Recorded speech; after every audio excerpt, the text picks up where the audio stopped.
우리가 에스더서를 오늘로 6번째, 정확하게 6번째 에스더서를 강해하고 있어요.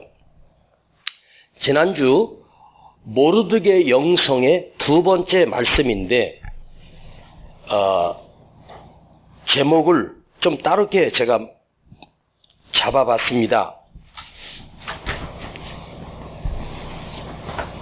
제목이 영적 권위의 회복입니다. 영적 권위 회복. 시작.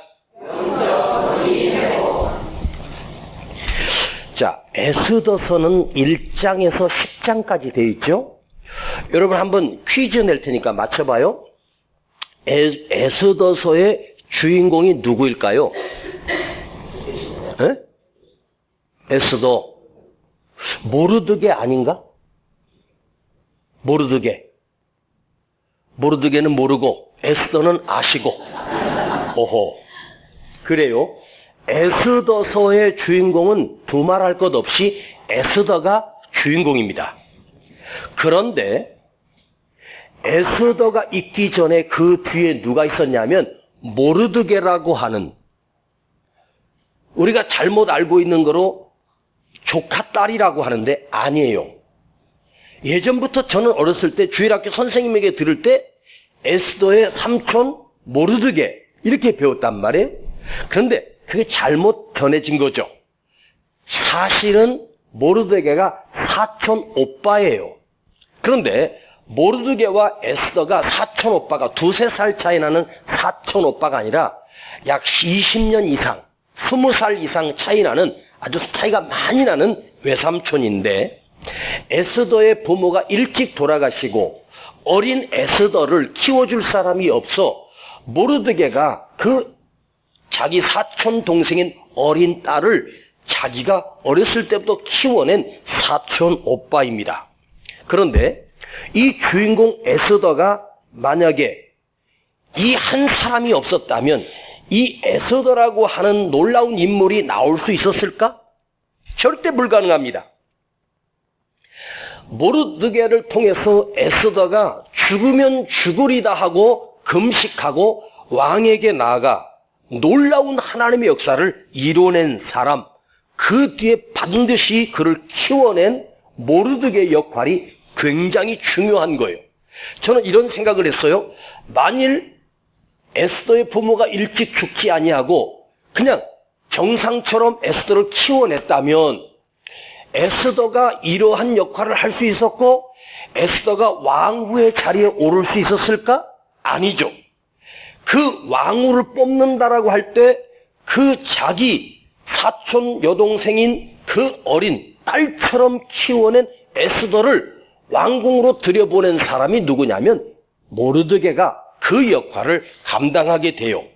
그러니까 에스더는 전혀 왕후 될 생각도 없었는데 모르드게가 에스더야, 네가 이번 왕후의 후보에 한번 나아가봐라. 너는 참으로 아름다운 여인이야. 지혜로운 여자야. 너는 충분히 왕후의 자리에 오를 수 있어. 삼촌, 저 같은 사람이 어떻게 왕후에 올래? 걱정하지 마. 내가 하나님 앞에 기도했으니까 너 나를 믿고 한번 나가봐. 그랬더니 그 수많은 여인들 중에 그 에스더가 뽑혀 진짜 왕후의 자리에 오르게 된 것입니다. 그러니까 에스더에게 모르드게가 없었다면 에스더는 있을 수가 없지요. 아무리 엘리사가 뛰어난 하나님의 능력의 종이고 구약 성경에서 가장 많은 능력을 행했던 능력의 선지자가 누구냐? 바로 엘리사입니다. 그런데 엘리사 뒤에 누가 있었습니까? 엘리야라고 하는 능력의 종이 있었습니다. 그러니까 엘리야 없는 엘리사는 있을 수가 없는 거예요. 엘리사가 엘리야를 만남으로 인해서 그 인생이 갑절의 영감으로 하나님의 쓰임받다가 한 시대를 고치고 나라와 민족을 건져낸 위대한 선지자가 됩니다. 자, 엘리사의 직업이 뭔지 아십니까? 농사꾼이었습니다. 소모는 농사꾼이었습니다. 그러다가 엘리야를 보는 순간 엘리야가 따르라고 하니까 엘리사가 그 소 2마리를 하나님께 번제로 드리고 즉각적으로 엘리야를 따르게 됩니다. 그 당시에 엘리야에게는 최소한도 50여 명의 제자들이 있었습니다. 그런데 엘리야를 끝까지 쫓아간 엘리사가 엘리야로부터 갑절의 영감을 받아 다음 세대를 책임지는 영적 지도자가 되죠. 디모데라고 하는 선교사가 있습니다. 자, 디모데. 우리 신약 성경에 디모데서가 있지 않습니까? 디모세는 목회자입니다. 나이도 어렸습니다. 그런데 디모데가 누구를 만나냐면 위대한 사도 바울을 만납니다. 바울을 만나지 않았다면 위대한 디모데는 나올 수가 없었습니다. 그래서 사도 바울은 디모데를 영적인 아들로, 결혼도 안 했던 사도 바울이 디모데를 자기 아들로 삼아요. 영적인 아들로 삼아 그의 목회를 돕는 자가 되고 그를 가르치게 됩니다. 사도 바울 없는 디모데가 있을 수 없고, 엘리야가 없는 엘리사가 있을 수 없고, 모르드게가 없는 에스더가 있을 수가 없어요. 제가 더 많이 연구하고 싶지만 시간 관계상 줄입니다. 이 관계를 보면 무슨 관계냐면 만남의 관계예요. 에스더가 모르드게를 만나지 않았다면 이런 엄청난 영적인 일을 어떻게 이뤄낼 수 있겠어요? 불가능하죠. 바로 그 만남이 축복입니다. 여러분, 다시 말씀드릴게요. 하나님의 이 엄청난 역사는 하나님이 친히 역사하시는 일도 구약에서는 가능했지만 오늘날 이 시대는 하나님은 사람을 통해서 역사하시는데 그 사람을 통해서 역사하시는 것이 만남의 역사가 있어요. 그래서 저는 다시 한번 강조해요. 내 인생의 최고의 복은 뭐냐? 만남의 축복인 거예요. 누구를 만나느냐에 따라서 그 사람의 인생이 엄청나게 바뀔 수 있고 또한 폭망할 수도 있지 않습니까? 내가 누구를 만나느냐, 어떤 스승을 만나느냐, 내 인생이 얼마든지 누구를 만나는 것에 따라서 인생이 바뀔 수 있고 망할 수도 있고 흥황할 수도 있습니다. 오늘 여러분의 자녀가 이 만남의 축복을 누리게 되기를 원합니다. 여러분, 자녀를 위해서 기도할 때 우리 자녀가 이렇게 되게 해주세요 하기 전에 먼저 기도할 게 있어요. 그에게 하나님 만남의 축복을 주셔서 좋은 사람 만나게 하시고, 선지자 엘리야 같은 사람을 만나게 하시고, 사도 바울 같은 사람을 만나게 하시고, 누구를 만나느냐에 따라서 인생이 바뀌어지는 거예요. 만남의 축복을 구하면서 우리는 또다시 기도해야 될 제목이 또 하나 있습니다.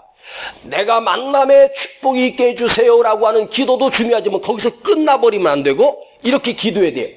내가 다른 사람에게 축복이 되어주는 사람, 나만 만나서 저 사람을 통해서 이득을 받는 만남의 축복이 아니라 내가 다른 사람에게 만남의 축복이 되어주는 사람, 나를 만나는 사람이 나를 통해서 그 사람이 잘 되고 나의 영향을 받게 되는, 내가 축복의 통로, 은혜의 통로가 되게 해 주옵소서.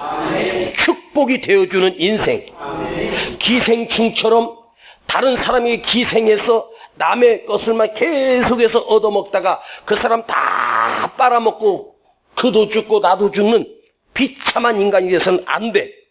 여러분이 만남의 축복이 있고 내가 다른 사람에게 축복이 되어주는 사람. 할렐루야. 자, 모르드게의 영성을 한번 생각해보면, 지난주에 모르드게가 죄를 무릅쓰고 하나님께 엎드렸습니다. 유다 민족이 죽게 되었습니다.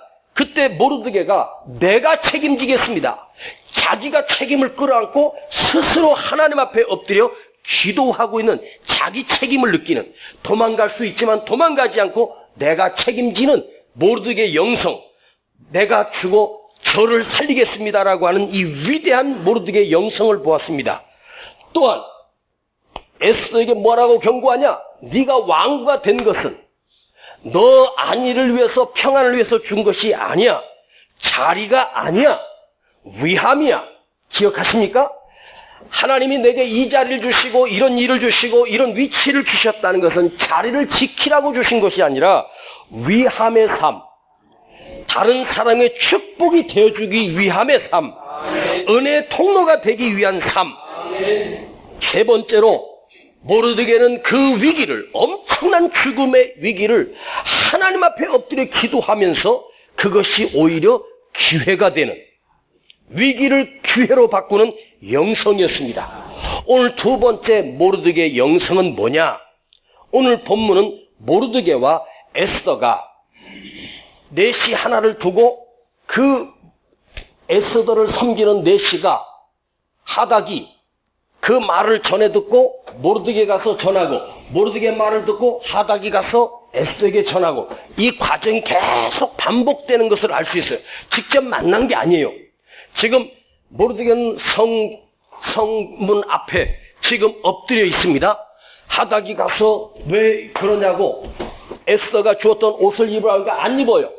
채를 뒤집어 쓰고 있으니까 그 공문이 내려온 것을 보여주면서 이걸 당신은 에스더에게 가서 보여주시오. 그랬더니 모르드게가 아니 에스더가 하는 말이 나는 할 수가 없어요. 할 수 있는 능력도 없고 권세도 없고 왕이 나를 찾은 지가 30일이나 넘었나이다. 자, 못해요. 할 수 없어요. 안 돼요. 왕 앞에 나간 지가 30일이나 됐습니다. 왕이 나를 찾지도 않습니다.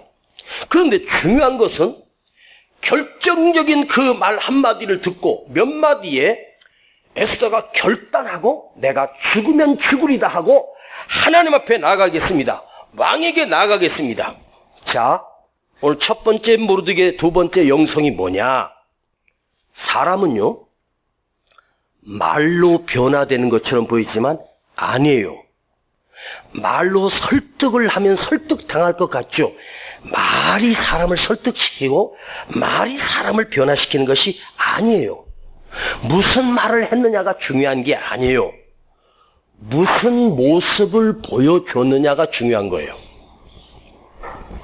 자, 지금 하닥을 통해서 몇 번 왔다 갔다 하면서 말을 전한 그 말을 듣고 에스더가 결단한 게 아니란 말이에요. 바로 에스더를 10년을 넘도록 키워낸 모르드게의 삶이 에스더를 변화시킨 거예요. 사촌 오빠이면서도 아빠 역할을 했던 모르드게의 그 믿음과 영성을 에스더는 익히 알고 있어요. 언제나 어려움이 올 때마다 엎드려서 기도하고 자기를 믿음으로 기도해 주었고 믿음의 본을 보여줬던 그 삶이 그 말 속에 권위가 나타난 거예요. 말이 아니라 권위예요. 삶으로 보여주는 권위란 말이에요. 자, 모세 후계자는 여호수아입니다. 여러분, 모세가 여호수아를 불러놓고 너는 나의 다음 후계자야. 그러니까 지도자가 되려면 이렇게 해야 되고 저렇게 해야 되고 지도자 수업을 따로 시킨 적이 단 한 번도 없어요. 근데 40년 동안 모세 뒤에서 후계자 역할을 했던 젊은 여호수아가 나중에 지도자가 돼서 모세가 없어졌을 때 위대하게 이스라엘 백성을 인도하고 그 가나안 땅의 전쟁에서 승리를 거두게 됩니다. 그런데 그 놀라운 여호수아의 지도력이 모세를 통해서 고스란히 에스더에게 온 거예요. 그러면 지도자 수업을 통해서 모세 말을 듣고 이렇게 하고 백성이 말 안 들을 때는 이렇게 해라 저렇게 해라 해서 여호수아가 배운 게 아니에요. 모세 삶을 여호수아가 40년을 보면서 배운 거예요. 여러분, 진짜 수업은, 진짜 능력은 말로 전해지는 것이 아니라 삶으로 보여주는 거예요. 그걸 보고 여호수아가 배운 거죠. 여러분, 우리는 누군가가 무슨 말을 하면 수긍을 하지만 그 사람의 인격과 그 사람의 생활을 내가 알기 때문에 굉장히 고상한 말을 해도 내 속에서는 훅 튀는 소리 하고 있네. 너나 잘해라. 뻔뻔하기는. 이렇게 내 속에서 반응해요. 그런데 정말로 존경하는 분이 별 말을 안 해도 그냥 기침만 해도 그분이 무슨 의도를 가지고 지금 이러시는가를 내가 알아요. 속에서 나도 모르게 그분을 향하여 존경심이 있기 때문에 그분이 말을 못하고 눈빛만 봐도 벌써 그 앞에 굴복하게 되죠. 그게 뭐죠? 삶으로 보여주는, 존재만으로도 보여주는 위험이 있지 않습니까? 여러분, 저는 성도가 목사가 설교를 잘해서 따른다고 생각하지 않습니다. 절대로 목사가 설교 잘하기 때문에 그 목사님을 따른다? 아니에요. 목사는 설교로 보여주는 사람이 아니라 삶으로 보여주는 사람입니다. 삶을 보고 따르는 거죠. 존경이라고 하는 것은 지식이 많기 때문이 아니에요. 말이 유창하기 때문에 내가 그분을 존경하는 게 아니에요. 그분의 삶이 그걸 보고 성도들이 따르는 거죠. 제가 신학대학 시절에 학교의 잘못된 운영에 학생들이 불만을 느끼고 데모가 일어난 적이 있었습니다. 그때 저는 학생 회장 역을 맡았기 때문에 그 학생들을 데리고 수업을 거부하고 운동장에 모여서 데모를 한 적이 있었습니다. 그 주동자는 저였습니다.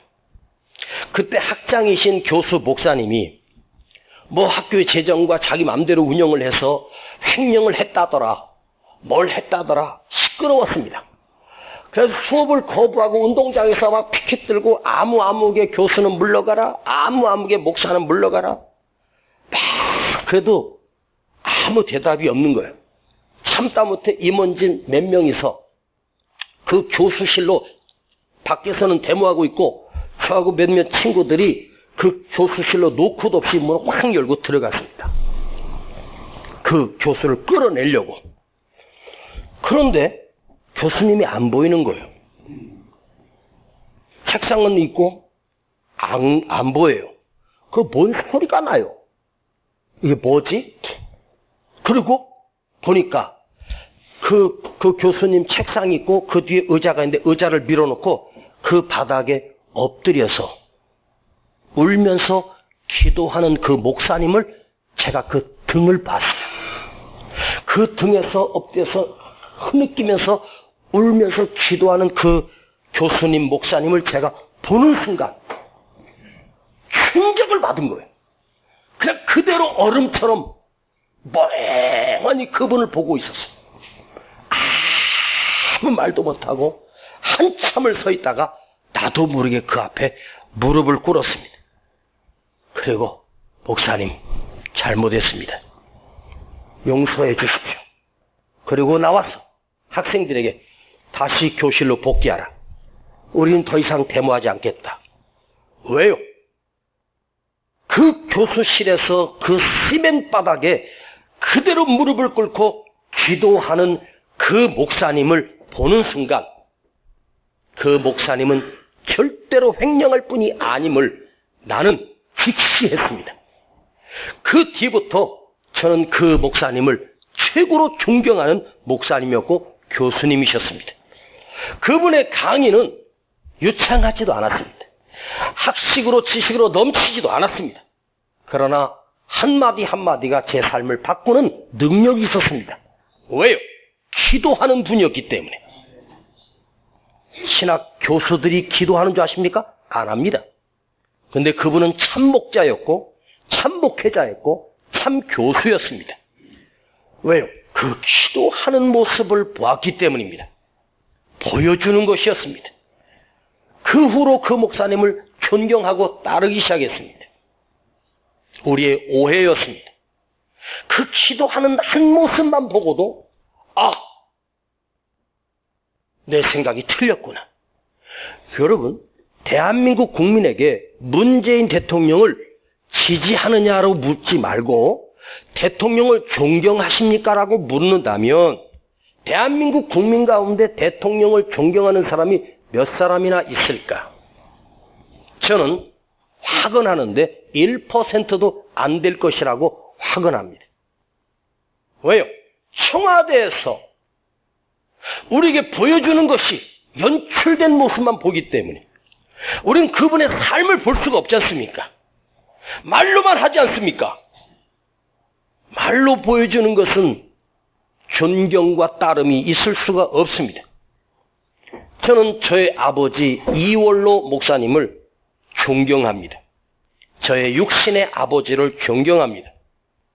왜요? 평생 무릎으로 기도로 사셨기 때문에 그분의 삶을 내가 봤기 때문에 존경합니다. 과연 내 아들이 목사가 돼서 내가 이 세상에서 사라질 때 과연 내 아들은 아버지 목사인 이은세 목사를 존경할까? 그 생각을 말씀을 준비하다가 생각해 봤습니다. 그런데 저는 솔직히 자신이 없습니다. 이 시대에 우리의 아픔이 뭔지 아십니까? 경제가 힘든 게 아닙니다. 존경할 사람이 없어졌습니다. 내 생명을 걸고 따를 수 있는 지도자가 없다는 말입니다. 그 이유는 뭐죠? 삶으로 보여주는 부모, 삶으로 보여주는 교사, 삶으로 보여주는 목사가 없기 때문에 이 시대가 위기라는 말입니다. 두 번째, 모르드게의 영성은 무엇입니까? 모르드게는 책망할 수 있는 권위가 있었습니다. 딸같이 키웠던 에스더를 무섭게 책망합니다. 모르드게는 에스더에게 너는 왕 앞에 나가서 이 억울함을 탄원하라. 에스더는 할 수 없습니다. 그럴 능력도 없습니다. 불가능합니다. 그때 모르드게는 무서운 말로 책망합니다. 자, 13절과 14절을 여러분이 읽어야 합니다. 4장 13절과 14절. 모르드게가 에스더에게 했던 말입니다. 자, 13절, 14절 시작. 모르드게가 그를 시켜 에스더에게 회답하되 너는 왕궁에 있으니 모든 유다인 중에 홀로 면하리라 생각하지 말라. 이때 내가 만일 잠잠하여 말이 없으면 유다인은 다른 데로 말미암아 노임과 구원을 얻으려니와 너와 내 아비 집은 멸망하리라. 내가 왕후의 위를 얻은 것이 이때를 위함이 아닌지 누가 아느냐. 무서운 말이에요. 네가 잠잠하면 하나님은 다른 것을 통해서 우리 민족을 살리실 거야. 하나님의 백성을 죽이시도록 하나님이 가만히 계시는 분이 아니야. 그런데 하나님은 너를 원하셔. 너를 통해서 하나님 일하시기를 원하셔. 네가 잠잠하면 너와 내 아비 집과 내 가족은 혈통은 멸망하리라. 저주를 받으리라. 여러분, 이건 엄청난 상처를 받는 말이에요. 아무리 딸처럼 키웠지만 지금 에스더는 왕후의 자리에 올라 있지 않습니까? 왕후를 향해서 너는 죽으리라. 너는 저주를 받으리라. 그 말 들으면 보통 사람 같으면 아무리 오빠라지만 나를 키워낸 아버지 같은 분이지만 이건 해도 너무하네 하다가 가서 군대를 풀어서 그 자를 당장 결박시켜 하옥시켜라 할 수 있을 것입니다. 협박이요 두려우며 무서운 말이에요. 저주가 칼날이 보이지 않습니까? 그런데 에스더가 그 말을 듣고 시험에 들거나 상처를 받지 않아요. 그 말을 굴복하고 순종하고 내가 죽으면 죽으리다 하고 금식하며 하나님께 나아갑니다. 자, 말의 위용이 아니라고 했습니다. 이게 어떻게 가능할까요? 모르드게가 에스더를 십몇 년 동안 키우면서 그 안에 영적인 권위를 알고 있기 때문입니다. 모르드게가 에스더에게 이 말을 할 수 있다 하는 것은 영적인 권위가 살아있기 때문입니다. 진정한 어른이셨습니다. 그 안에 하나님이 주신 영적인 권위가 살아있었습니다. 책망할 수 있는 권위, 그 말 한마디에 부들부들 떨고 두려워하는 권위, 이게 지금 이 땅에 상실되어 버렸다는 거죠. 목사에게 목사의 권위가 없어졌습니다. 책망해도 책망으로 듣지 않습니다. 왜요? 권위가 땅에 떨어졌기 때문에. 학교에 선생님이 아이들에게 수업을 하면서 뭐라고 하면 옛날에는 우리 선생님 그림자도 못 밟았지 않습니까? 선생님 옆에만 따라가도 부들부들 떨렸어요. 왜? 그 권위가 있었기 때문에. 근데 지금은 아이들이 선생님을 알기를 우습게 합니다. 좀 있으면 동영상 촬영하고 112에 신고해버리지 않습니까? 가다 선생님이 답답해가지고 칠판에서 분필을 던져서 맞지도 않았어. 그걸 가지고 112에 신고해가지고 경찰들이 학교 운동장에 와가지고 교사를 체포해가고 지금 그런 시대입니다. 이게 뭔가 문제 있지 않습니까? 우리나라 정치에 어른이 있습니까? 없습니다. 서로 지들이 다 잘났다고 떠듭니다. 어른도 후배도 선배도 없어요. 여러분, 지난주에 소련, 중국이 무슨 합동연합훈련하면서 대한민국 영공을 전투기가 뱅뱅 돌고 갔답니다. 내가 그 뉴스 듣는데 열받더라고요. 그런데 우리나라에서 대통령도 국회의원도 장관도 외교부 장관도 소련을 향해서 항의를 하는 사람이 없어요. 남의 집에 허락도 없이 전투기를 보낸다? 83년도에 대한항공 비행기가 그쪽으로 오다가 그 항로를 잘못 밟아서 러시아 항공으로 살짝 옆으로 지나간 거예요. 83년도에. 그때 420명이 탔던 그 비행기를 소련에서 격추시켜서 그 비행기가 추락해서 400 몇 명이 다 죽었답니다. 근데 우리나라는 한마디도 못했어요. 왜? 남의 영공이 실수로 들어간 거예요. 전투기도 아니고 여객기를 그들이 식별이 불가능한 게 아니에요. 아, 저거 실수로 들어온 거 알아요. 경고 몇 번 하고 나가면 되잖아요. 근데 러시아는 미사일을 쏴서 그 비행기를 격추시켜서 다 죽었습니다. 그런데 할 말이 없는 거예요. 왜? 남의 영공에 들어가면 격추시켜도 돼요. 근데 우리는 허공에다가 300 몇십 발을 쐈대. 아니 300 몇 발을 쏠 정도로 그랬으면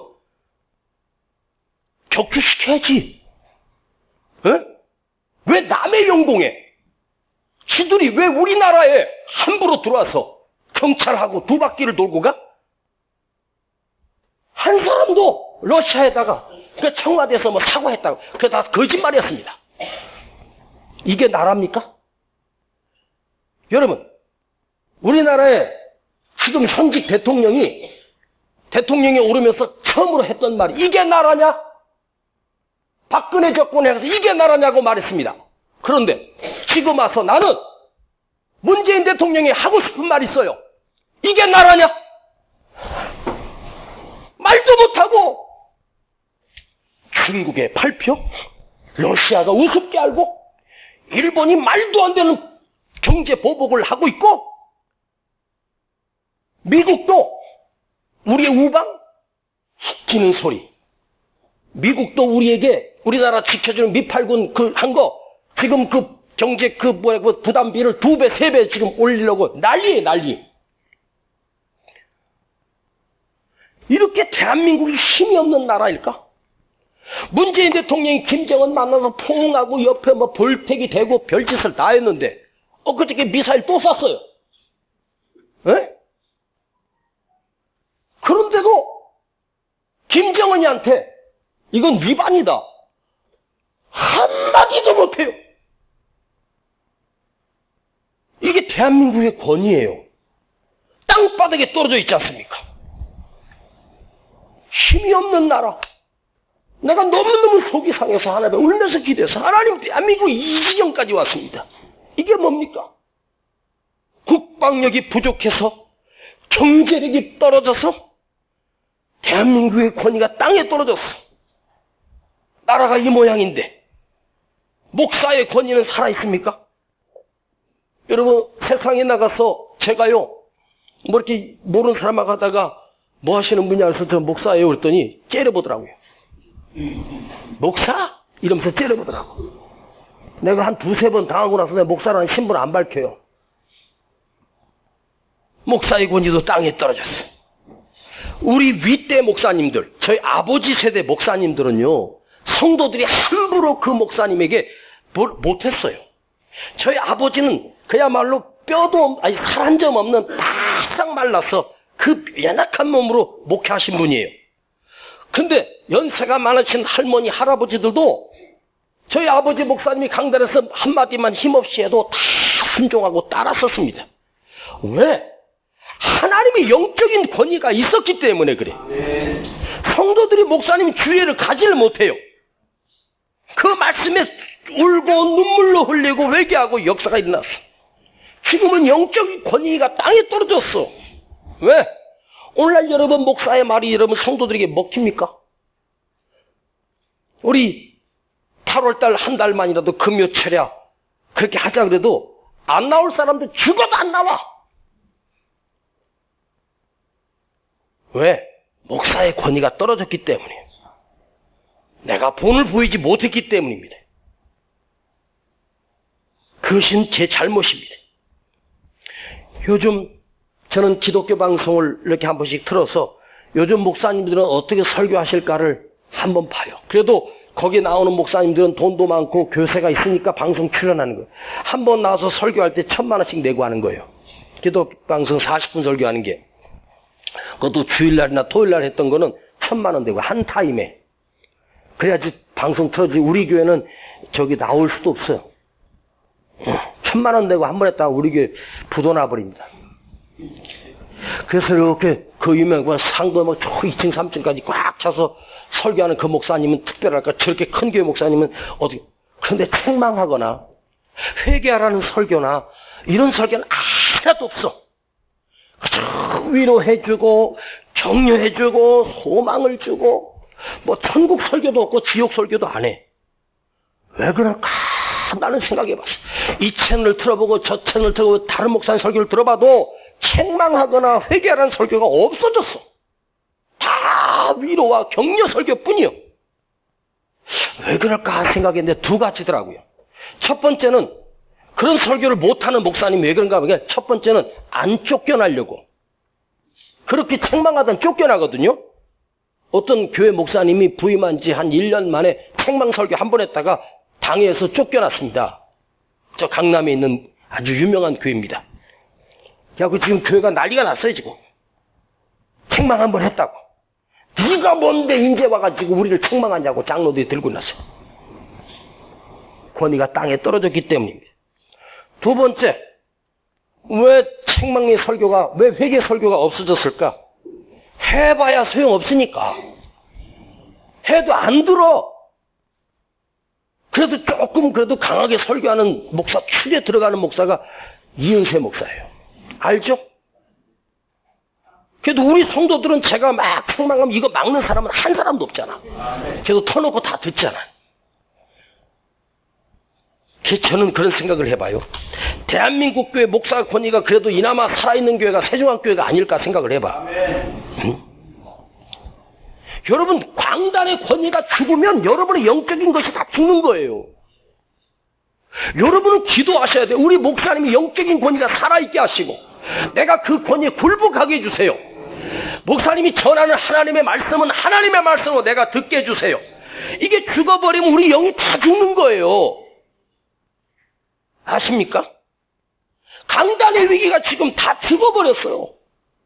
여러분 한번 물어볼게요. 목사님이 강단에 설교할 때 저 말씀은 진짜 하나님의 말씀이라고 들어요?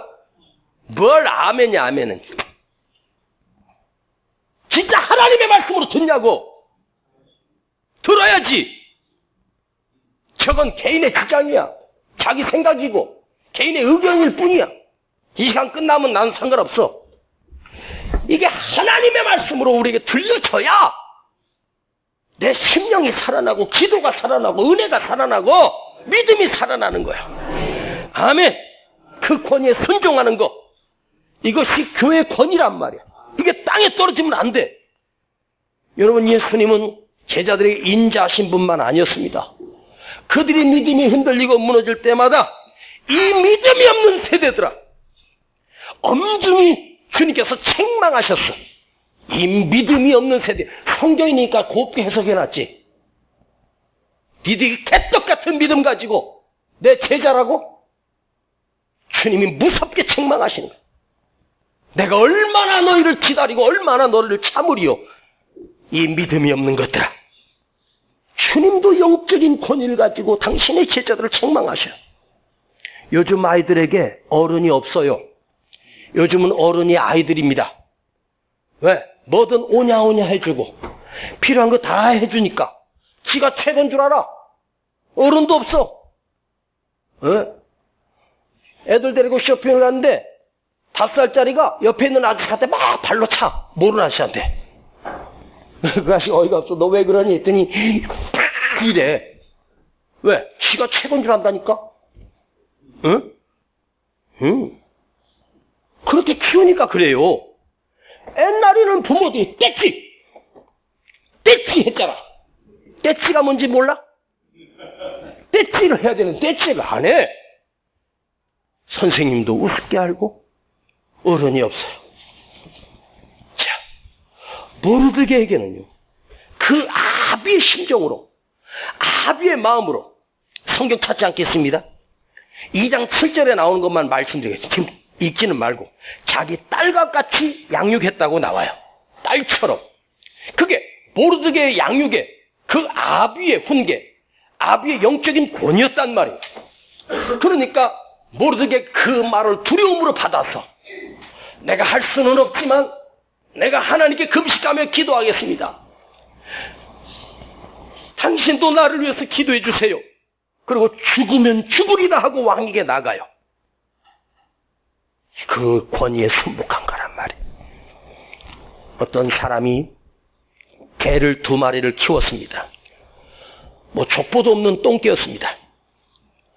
자기 앞마당에 강아지 2마리를 사다가 열심히 길러 사료를 주고 또 고기도 먹이고 또 먹다가 음식 남은 거 거기다 라면도 끓여서 먹여주고 그 개가 좋아하는 거 먹여주고 시간 나면 산책을 하고 운동시키고 얼마나 이뻐하면서 그분이 개 2마리를 키웠답니다.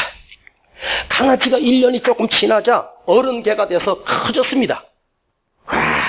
그런데 지나가는 분이 개를 그렇게 사랑하니까 그렇게 예쁩니까? 아유 예쁘죠. 이놈들 얼마나 예쁜지 몰라요. 그러니까 물었대요. 얘네들 이름이 뭡니까? 했더니 요 놈은 수육이고요. 얘는 전골이에요. 얘는 수육이고 얘는 전골이에요. 못 알아들어 씨. 안타깝게도 그 해 여름을 넘기지 못하고 그 개 2마리는 흔적도 없이 사라졌답니다.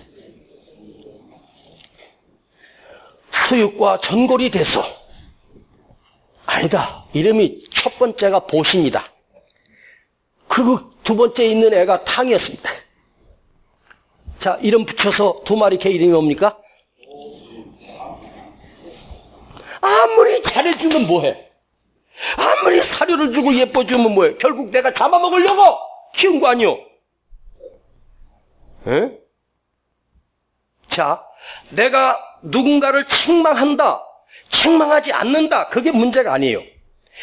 잘 들어봐요. 내 마음이 그 사람의 영혼에 머물러 있느냐, 머물러 있지 않느냐가 중요한 거예요. 자, 목사가 강단에서 설교할 때 제가 여러분을 책망하고 강한 목소리로 깨울 때 목사의 심정이 여러분의 영혼 속에, 여러분의 영혼에 머물러 있느냐, 여러분을 내 마음에 품고 있느냐 품고 있지 않느냐가 중요한 거란 말이에요.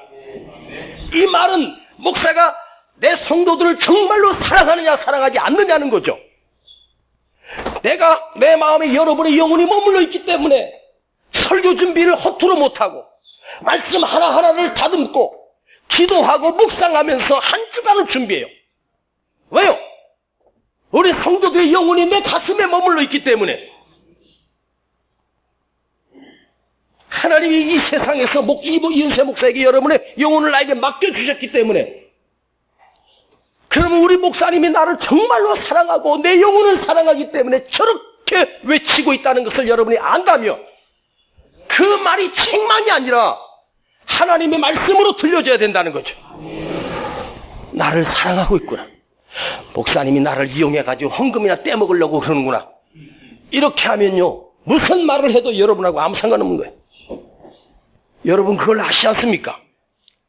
목사가 여러분을 책망할 때 내 영혼을 위하여 나 잘되라고 바르게 믿음 생활하라고 진짜 믿음을 심어주기 위해서 나를 책망하고 있구나.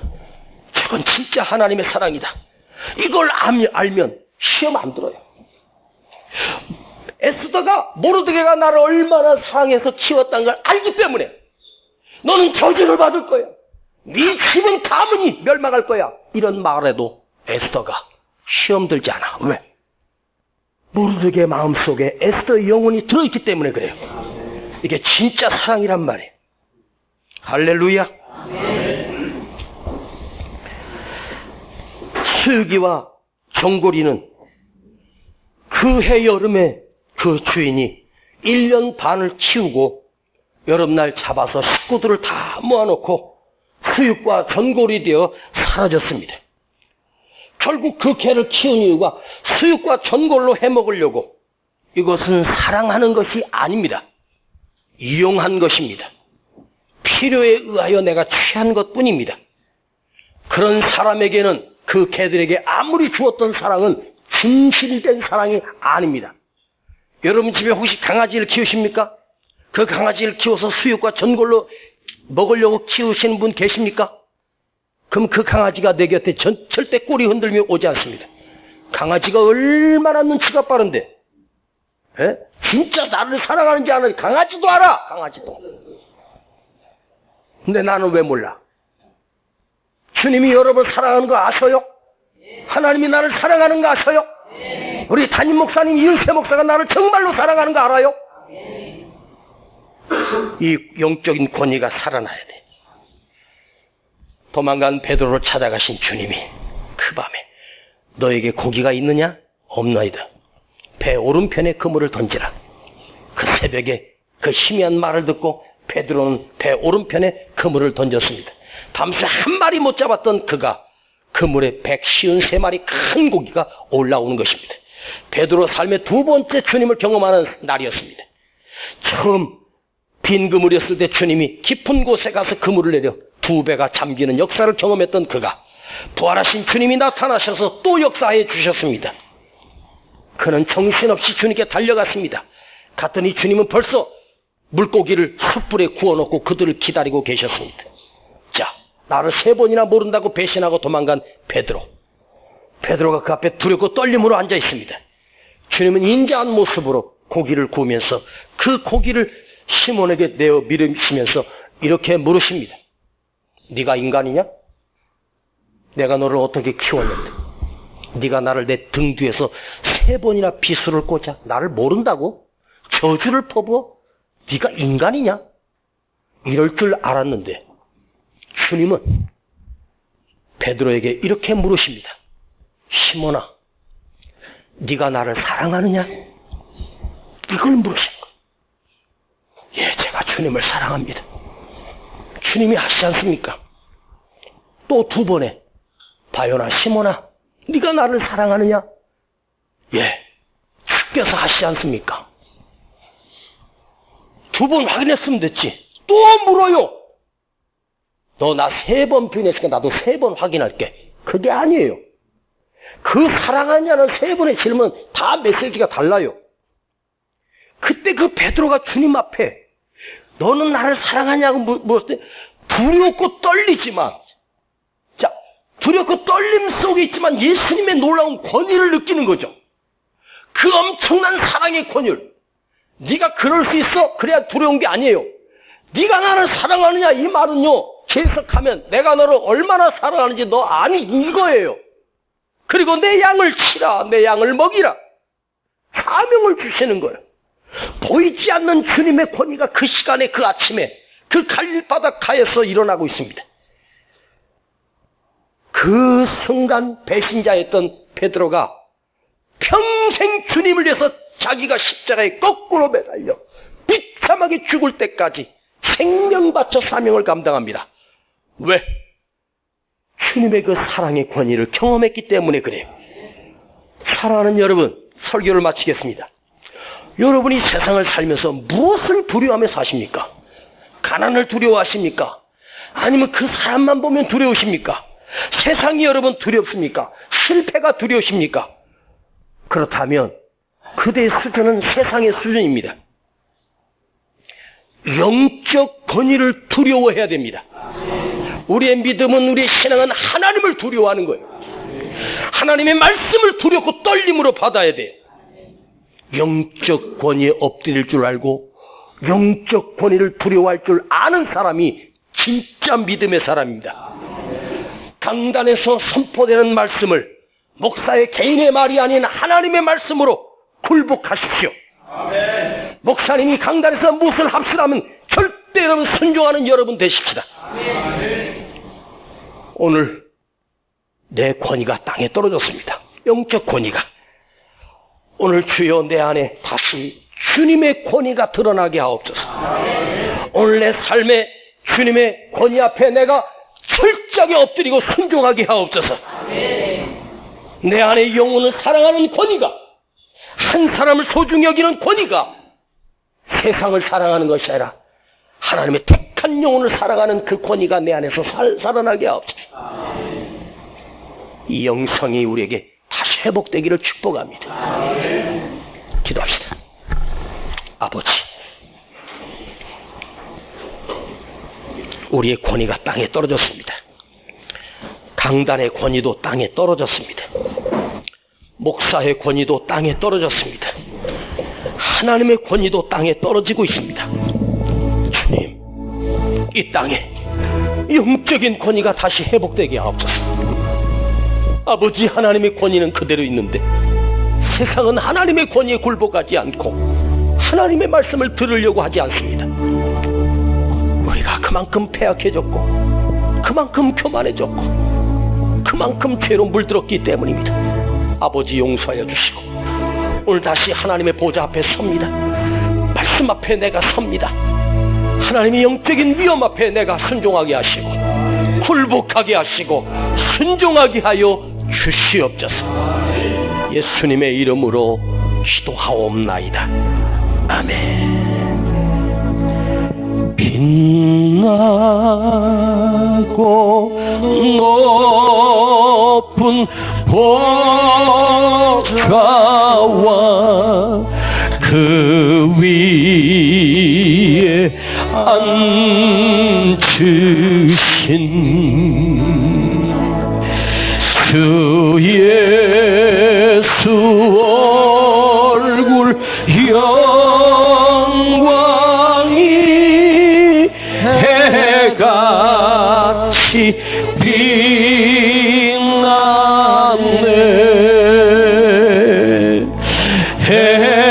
해같이 빛나네. 우리 하나님 앞에 예물을 드립니다. 지극히 높은 위엄과 한없는 자비를 무천사 소리 모아서 늘 찬송 드리네. 늘 찬송 드리네. 영축을 나를 사. 우리 자리에서 일어나시겠습니다. 영광 버리고 그 부끄러운 십자가 날 위해 지셨네. 날 위해 지셨네. 제가 청년 때 세상을 방황하다가 이 찬송을 부르는데 제가 여기서 깨졌습니다. 찬송가 27장은 저를 다시 사명으로 깨운 찬양이 바로 27장입니다. 제가 바로 4절과 5절을 부를 때 감격하며 하나님께 돌아온 기억이 있습니다. 오늘 여러분이 이 노래가 여러분을 하나님께 굴복하는 그런 가사와 음성이 되기를 원합니다. 나 이제 주의 생명 있으면 나 이제 생명 있으면 주님의 은사요. 저 사망 권세 이기니 큰 기쁨 넘치네. 큰 기쁨 넘치네.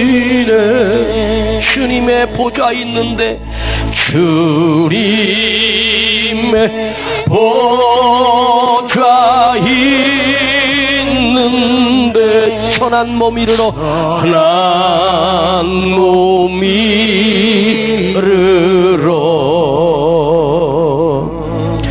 그 영광 몸소 배울 때 내 기쁨 넘치리 내 기쁨 넘치리 내 기쁨 넘치리. 우리가 이 시간 기도할 때 내 눈에 주님의 보좌가 보여지게 하옵소서. 이 천하고 천한 이 몸이 그 보좌에 나갈 수 있는 그 영광을 맛보게 하옵소서. 주여, 내 안에서 아버지 하나님의 영적인 권위가, 저 하늘의 권위가 살아나게 하옵소서. 내 영적인 권위도 다시 살아나게 하시고 내 안에 하나님의 말씀의 권위가 회복되게 하옵소서. 교회의 영적인 권위가 다시 회복되게 하옵소서. 우리 시간 주여 부르고 기도합니다. 주여, 아버지 하나님, 땅에 떨어진 영적인 권위가 다시 살아나게 하옵소서. 내 안에 하나님을 두려워하는, 경외하는 이 영적인 권위가 살아나게 하옵소서. 말씀을 두렵고 떨림으로 받을 수 있는 그 순수함이, 영적인 권위가 살아나게 하여 주시옵소서. 말씀의 권위가 회복되게 하옵소서. 이 땅의 교회 권위가 세상에서 떨어져 버렸습니다. 아버지 하나님, 내가 다시 회복되게 하옵소서. 내가 그 영광을 맛보게 하시고 내가 이 영적인 권위와 이 영적인 권세와 위엄이 살아나게 하옵소서. 아버지여, 오늘 구하오니 아버지 하나님의 권위가 내 안에서 살게 하옵소서. 하나님을 경외하며 두려워하며 떨리는 마음이, 그 겸손한 마음이, 그 감격이 주여 내 안에 다시 회복되게 하여 주시기를 원합니다. 영광 홀로 받아 주시옵소서. 주여, 교회 권위가 살게 하옵소서. 목사의 권위가 다시 살아나게 하시고 우리 성도들의 권위가 살아나게 하여 주시옵소서. 예수 이름으로 외칠 때 마귀가 떨겨 악한 사단이 도망가는 영적인 권위가 회복되게 하여 주시옵소서.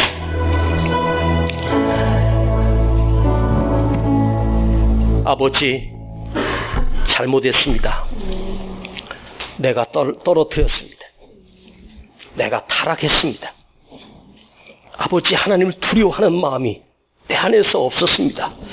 하나님의 말씀을 하찮게 우습게 여기고 살았습니다. 아버지 말씀에 순종한다는 건 생각조차 못하고 교만하게 살았습니다. 그러면서 나는 집사요, 권사요, 장로요, 목사입니다. 아버지 용서하여 주시고 긍휼히 여겨 주시고 오늘 내 안에서, 우리 안에서 아버지 하나님의 그 영광과 존귀함과 그 권세가 내 안에서 다시 회복시켜 주시옵소서. 주여 구합니다. 내가 이 땅을 살아갈 때 세상 사람들에게 영적인 권위가 움직이고 빛을 발하게 하시고 내 영적인 권위를 다시 살려주옵소서. 내 믿음이 살아나게 하옵소서. 그래서 우리가 세상을 살리는 소금이요 빛이 되게 하여 주시옵소서. 아버지 앞에 예물 드렸습니다. 주님 받으시고 흠양하여 주시고 아버지의 드려진 손길과 가정에 하나님께서 주시는 복을 경험하게 하여 주시고 하나님, 아버지 하나님 살아계심을 나타내게 하여 주시옵소서. 이제는 우리 주 예수 그리스도의 은혜와 아버지 하나님의 극진하신 사랑하심과 성령님의 감화감동 충만 내재 교통하심이 오늘 영적인 권위를 회복하기를 원하는 우리 모든 성도들 그 머리 위에 이제로부터 영원토록 함께 계실지어다. 아멘.